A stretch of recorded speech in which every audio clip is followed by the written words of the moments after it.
Sesuatu yang tersambung, kuat, ini erat, dan sulit dilepaskan, itu disebut silah namanya. Apa namanya? Silatun. Silah. Dari kata wasala, nyambung, erat. Pernah dengar gini? Silaturahim? Ya.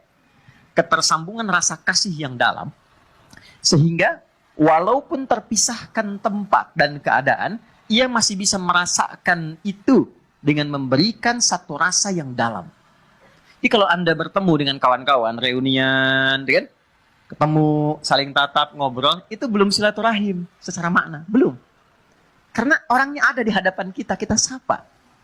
Tapi kalau Anda meninggalkan tempat ini, kemudian ingat kepada kawan kita, terus kita WA, malam-malam kita ingatkan, akhi, maafkan kalau saya ada salah ya, mudah-mudahan Allah pertemukan kembali kita sampai jannah, malam tahajud ya. Itu namanya silaturahim. Silah, terikat walaupun ruangnya sudah berbeda.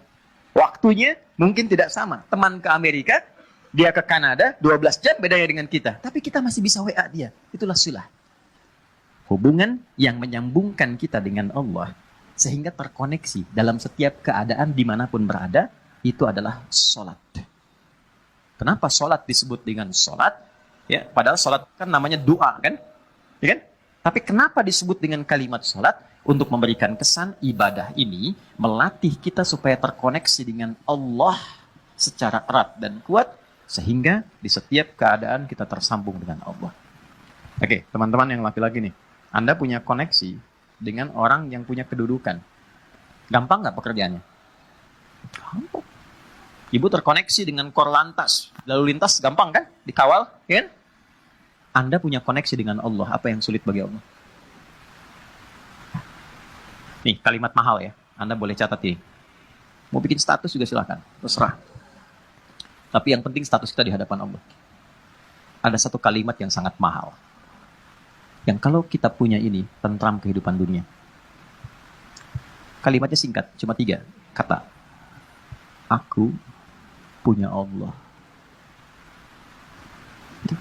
Aku punya Allah. Ini kalimat yang mahal, yang jarang dimiliki sampai hari ini. Kenapa engkau begitu tegar, padahal masalah rumah tangga kamu itu begitu pelik? Aku punya Allah. Aku yakin Allah pasti akan berikan solusi. Kamu kok kelihatannya biasa-biasa saja sih? Padahal kan kemarin pekerjaan kamu gagal. Aku punya Allah. Allah sudah ngatur rizki. Rizki aku sudah Allah tetapkan. Aku punya Allah. Kalimat ini yang mahal sekarang. Bilal itu saat dicambuk, suasananya terik. Ditimpa batu yang sudah dipanaskan. Ketika dicambuk sekali, kalimatnya irtad, murtad kamu. Jawabannya, Allah, aku punya Allah. Saya tanya pada Anda, kalimat ini muncul nggak dalam setiap situasi? Nah, mungkin itu yang menyebabkan sering ada kegamangan, kegelisahan, pesimis, jatuh terlampau dalam. Kan punya Allah. Dulu semua orang bekerja itu merasa punya Allah. Mau disogok, ya seorang penggembala kambing. Itu diuji oleh Umar. Aku ambil ya, 1 aku beli. Jangan. Ya, ini bukan punya saya. Bilang aja dimakan serigala. Pertanyaan cuma 1, fa'aina Allah. Terus Allah di mana? Aku punya Allah. Teman-teman, itu mahal sekali. Nah, sholat itu melatih kita untuk punya itu. Jadi kalau sudah selesai sholat, kita itu terkoneksi dengan Allah. Terkoneksi itu namanya zikir. Dzakaro, ingat. Ingat tuh, zikir tuh gini, bukan diucapkan di lisan. Zikir itu diucapkan di lisan, tembus ke hati, lalu memberikan petunjuk kepada semua bagian tubuh kita. Itu zikir namanya. Jadi begitu disebutkan, ada getaran ke jiwa. Makanya kenapa pasca sholat ada zikir, khawatir setelah sholat belum nyambung. Ini yang dimaksud Quran surah keempat ayat 103.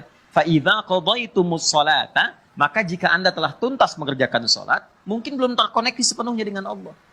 Fadhkurullaha, maka cepat koneksikan dirimu dengan Allah. Nih, kenapa istighfar didahulukan sebelum subhanallah? 1 juta. Serius? 5 juta. Umroh lah tawaran terakhir tuh. Ini serius umroh, bintang 5. Waktu habis, udah. Waktu habis. Salah sendiri kenapa maju. Cepat.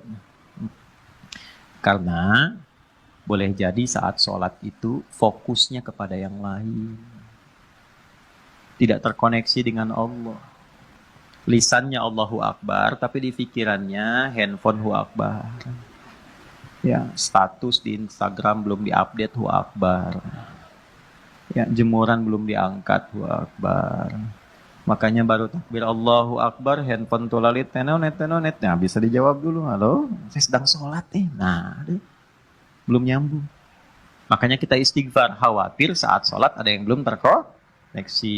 Setelah itu, subhanallah, alhamdulillah, Allahu Akbar. Kenapa 33 kali? 33 itu latihan sampai kalimat itu meresap ke dalam hati. Subhanallah, subhanallah, subhanallah. Pertama masih di lisan. Yang ke-10 mulai masuk ke hati, mulai terasa, mulai nangis, mulai enak, mulai tenang. Alhamdulillah, alhamdulillah Allah kasih saya ibu, alhamdulillah Allah kirimkan saya ayah, alhamdulillah Allah kirimkan saya istri, alhamdulillah Allah kirimkan saya suami, anak-anak, alhamdulillah, enak, sampai tenang. Sampai situ gak? Nah, sampai ujungnya kita merasa punya Allah. Kalau sudah merasa punya Allah, Allahu Akbar, itu semuanya dah. Nih antum ya, yang pengusaha pebisnis ya, ada ya. Saya nggak harus tanya angkat tangan lah. Ya, kalau saya tanya Anda begini, Anda misalnya punya satu proyek nih, nilainya 100 miliar, oke? Tapi proyek itu membuat Anda tidak bisa sholat. Sisi lain, ada pekerjaan, nilainya cuma 1 juta. Tapi Anda bisa menunaikan sholat dengan begitu nyamannya. Anda pilih mana? Yang pertama atau yang kedua? Cuma 2 pilihan, Anda nggak boleh pilih yang ketiga. Saya sudah bisa merasakan getaran-getaran itu.